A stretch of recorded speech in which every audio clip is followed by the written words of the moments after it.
नमस्कार, आप देख रहे हैं अनादि टीवी। मैं हूं आपके साथ अभिषेक भट्टाचार्य। नजर डालेंगे इस वक्त की अपडेट पर। राजधानी भोपाल से इस वक्त की खबर आपको बता देते हैं। गांधी मेडिकल कॉलेज में सुसाइड केस को लेकर अब कहीं ना कहीं इस पर सियासत भी शुरू हो गई।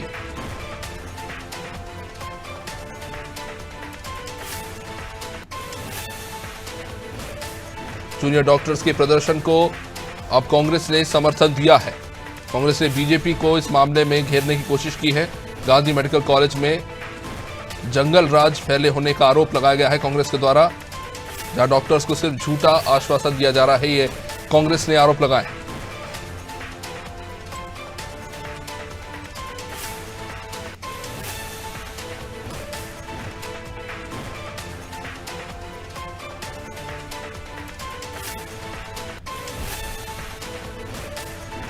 गांधी मेडिकल कॉलेज में आत्महत्या के मामले को लेकर अब सवाल उठ रहे हैं।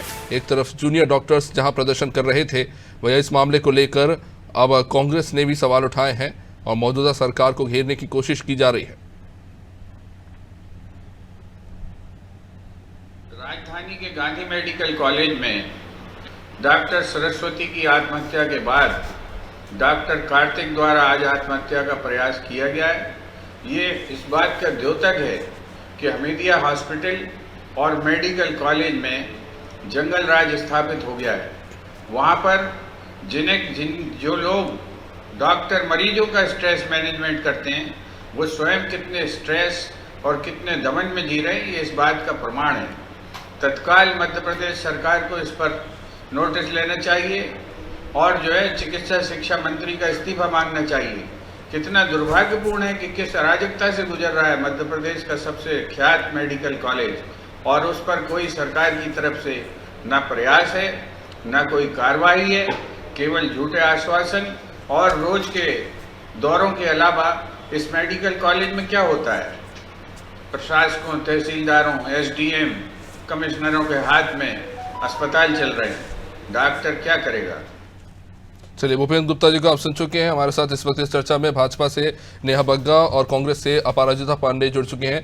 अपराजिता जी, सबसे पहले आप ही के पास आना चाहूंगा। जूनियर डॉक्टर्स हड़ताल कर रहे हैं, अपनी जो मांगे और समस्याएं हैं वो रख रहे हैं, लेकिन आप आरोप लगा रहे हैं कि वहां पर कुछ और हो रहा है। जो गंभीर आरोप भूपेंद्र गुप्ता जी लगा रहे हैं, उसके पीछे का कारण क्या है? आखिर इतना ज्यादा स्ट्रेस क्यों है स्टूडेंट्स में? क्या है बुनियादी कारण? देखिए, सबसे पहले तो यह मध्य प्रदेश की कौन सा वर्ग आज आक्रोशित नहीं है, व्यथित नहीं। आप डॉक्टरों की बात कर लें, आप संविदा कर्मियों, स्वास्थ्य कर्मियों की बात कर लें, आप चयनित शिक्षकों की बात कर लें। बात तो यहाँ तक पहुंच गई है, जब अमित शाह जी का दौरा था तो यहाँ पर हड़ताल पे बैठे हुए चयनित शिक्षकों को पुलिसकर्मी भोपाल राजधानी से दूर बस उठाकर बसों में छोड़कर आए। इस प्रकार से आज मध्य प्रदेश की हालत है। 19 साल के कुशासन का हटा हुआ रिपोर्ट कार्ड हम देख रहे हैं आज हमीदिया अस्पताल में जो हो रहा है। जिस प्रकार से टेंडर में टेंट अटके हुए हैं, हमीदिया अस्पताल से 2 महीने से मरीजों की एंजियोप्लास्टी बंद है। आज इस स्थिति में लाके रख दिया है आपने एक इतने अच्छे, इतने पुराने, इतने विख्यात अस्पताल की। तो डॉक्टरों को क्यों नहीं स्ट्रेस होगा? अगर वो देख रहे हैं कि उनका भविष्य अंधेरे में है, वो देख रहे हैं कि उनके लिए कोई काम नहीं हो रहा है, सरकार उनकी बातें नहीं सुन रही है, सरकार उनके बारे में सोच नहीं रही है, तो इसी प्रकार से हम देखेंगे आगे भी ये सिलसिला जारी रहेगा। आज मध्य प्रदेश में ना महिलाएं खुश हैं, ना किसान खुश है, ना कोई भी वर्ग खुश है, और ये भारतीय जनता पार्टी का सीधा नेहा बग्गा जी भी हमारे साथ है। नेहा जी, जूनियर डॉक्टर्स कई सारे आरोप लगा रहे हैं, मेंटल टॉर्चर उन्हें किया जा रहा है, इस तरह के आरोप है। आपने कांग्रेस को भी सुना जो बुनियादी समस्या में रख रहे हैं, सरकार का क्या पक्ष है? देखिए, कांग्रेस गिद्ध राजनीति के लिए जानी जाती है और जहां पर भी इनको अपनी राजनीतिक रोटियां सेकने का मौका मिलता है, कांग्रेसी आपको वहां पर दिखेंगे। अभी अपराजिता जी चयनित शिक्षकों की बात कर रही थी, जरा 15 महीने का शासन याद करिए। राजनीति करने के लिए तो आत्महत्या करेंगे नहीं। मैं आपको वही बता रही हूँ। आपका प्रश्न हो गया हो तो आप प्रश्न कर लीजिए, एक साथ तो मैं जवाब दे दूं फिर आपको।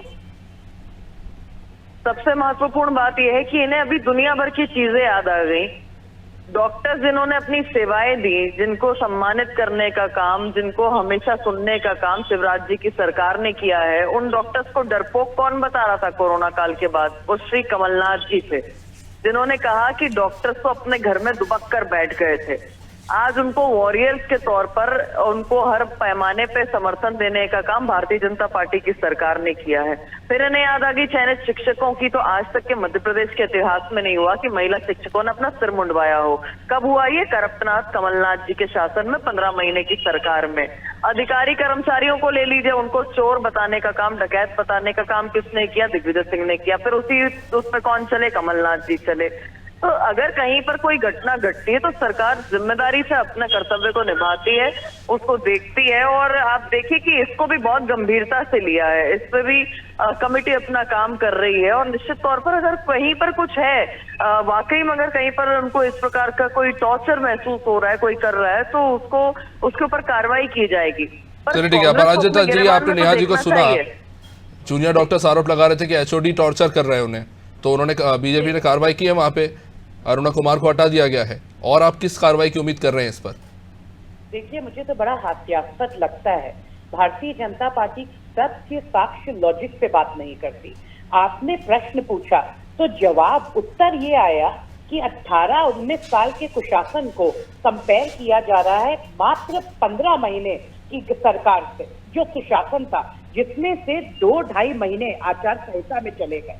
अब आप ये सोचिए कि भारतीय जनता पार्टी को अपना जो रिपोर्ट कार्ड है खाली, वो नजर आ रहा है। अगर आपने जिस तरीके से भारतीय जनता पार्टी की प्रवक्ता कह रही है, अगर आपने इतना सम्मान दिया होता तो क्या आज वो आत्महत्या पे उतर आते? क्या आज वो इस मेंटल टॉर्चर, प्रताड़ना की बात कर रहे होते? आपने असम्मान किया तो स्थिति आज इस प्रकार से बद से बदतर होती चली जा रही है। चाहे स्वास्थ्य की बात करिए, चाहे शिक्षा सेवाओं की बात करिए, शिवराज सिंह चौहान जी ने अंधकार के अलावा कुछ नहीं दिया है, कुछ नहीं दिया है। अगराज दिया है मध्य प्रदेश को। और बड़ी बड़ी बातें हो रही थी यहाँ पर। महिलाएं तो नरोत्तम मिश्रा जी को भारतीय जनता पार्टी के कार्यालय के बाहर वेट करती रही, राखी बांधने के लिए। उनका स्वागत लाठियों से हुआ। ये है भारतीय जनता पार्टी के कुशासन की। अपराजिता जी, वैसे मैं स्वास्थ्य को लेकर पूछ रहा था। मेरा एक सिंपल कंसर्न ये है कि अगर कोई स्वास्थ्य कर्मी अगर इतने मानसिक दबाव में वहाँ काम कर रहा है, ठीक है, कार्रवाई हुई है, लेकिन यही स्वास्थ्य कर्मी तो मरीजों का इलाज भी करेंगे, लेकिन अगर उनकी मनोस्थिति ठीक नहीं होगी तो फिर ऐसे में उन मरीजों को किस तरह का इलाज मिलेगा? ये सबसे जरूरी सवाल है। नेहा जी, देखिए, आपने भी इस बात को स्वीकारा है कि कार्रवाई हुई है और उस अधिकारी को वहां से हटाया गया है। प्रश्न ये है कि अगर किसी परिस्थिति को समय रहते सरकार एक्शन ले लेती है तो उस पर गिद्ध राजनीति क्यों नहीं अपने गिरेबान में झांक कर देखते? जब सरकार आई, 15 महीने की बात इसलिए बार बार करनी पड़ती है जब ये 18 साल की बात करते हैं। 15 महीने में करप्शन का एक अतः कलंक जो है मध्य प्रदेश पे लगा। 230 करोड़ रुपए का गबन कमलनाथ जी ने किया, जो हवाले का पैसा उनके घर से लेकर दिल्ली दरबार सोनिया गांधी जी के निवास तक पहुंचा। पोषण आहार का पैसा कहाँ गए? डॉक्टरों को उचित न्याय देने की बजाय उनको जिस तरीके से लाठियां पड़वाने का काम कमलनाथ जी ने किया हमारे सामने है। मैंने जो शिक्षक हैं उनको सर मुंडवाने पे मजबूर किया, ये करप्टनाथ की सरकार थी। और बंटाधार के शासन को क्यों नहीं याद किया जाएगा? सड़क बिजली पानी गायब, भ्रष्टाचार चरम पर। एक बात तो स्पष्ट है कि भारतीय जनता पार्टी की सरकार इन विषयों को गंभीरता से भी लेती है और समय रहते तत्काल उस पर एक्शन करती है। ठीक है, बहुत बहुत शुक्रिया आप दोनों का इस मुद्दे पर अपनी बात रखने के लिए। जाहिर तौर पर यह मुद्दा बेहद गंभीर है। राजनीतिक दल अपने अपने पक्ष जरूर रख रहे हैं, लेकिन ये जो वर्ड यूज हो रहा है टॉक्सिसिटी, एक गंभीर जो ये काम है डॉक्टरों का और काफ़ी ज़्यादा तनावपूर्ण ये काम होता है। और ऐसे में अगर इस तरह से छात्र एक के बाद एक आत्मघाती कदम उठा रहे हैं तो जाहिर तौर पर ये एक गंभीर समस्या है जिस पर एक गंभीरता से विचार करने की और ज़मीन पर उतरकर काम करने की ज़रूरत है।